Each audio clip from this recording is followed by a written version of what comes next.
Welcome to మనం TV ఉన్నది మన కోసం. భవన నిర్మాణ వ్యర్థాలు ఇకపై ఎక్కడ పడితే అక్కడ వేస్తామంటే కుదరదు. గతేడాది కేంద్ర ప్రభుత్వం జారీ చేసిన కఠినమైన నిబంధనలకు సమాంతరంగా రాష్ట్ర ప్రభుత్వం ప్రత్యేక ఆదేశాలను అమల్లోకి తెస్తుంది. దీనికి సంబంధించిన 626ను జారీ చేసింది.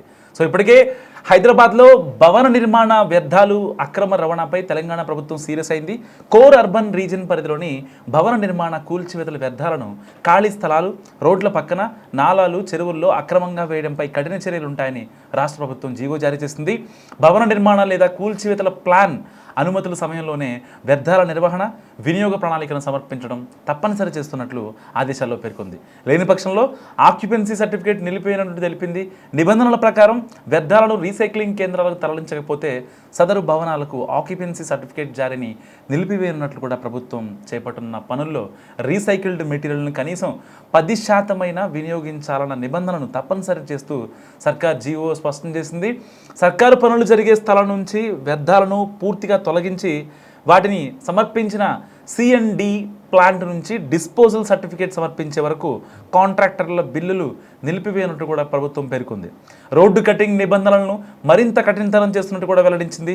రోడ్డు కటింగ్ అనుమతులు కావాలంటే వ్యర్థాలను రీసైక్లింగ్ చేసే సంస్థతో చేసుకున్న ఒప్పంద పత్రాలను చూపించాల్సి ఉంటుందని కూడా స్పష్టం చేసింది ప్రభుత్వం.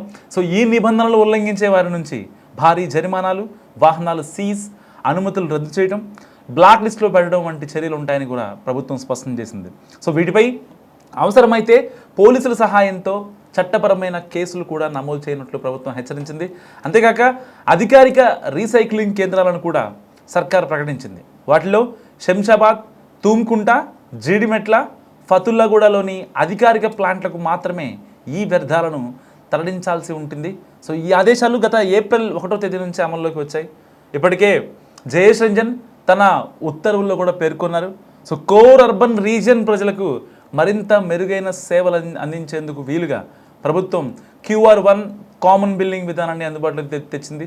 దీంతో అన్ని రకాల బిల్లులను ఒకే వేదిక ద్వారా చెల్లింపులు జరిపే ప్రక్రియను శ్రీకారం చుట్టింది. సో QR1 ఇది ఒక unified billing and collection system.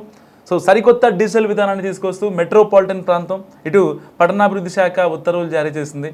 GHMC, Cyberabad municipal corporation, Malkajgiri municipal corporation పరిధిలో ఈ యాప్ను దీనిని అమలు చేయనున్నారు.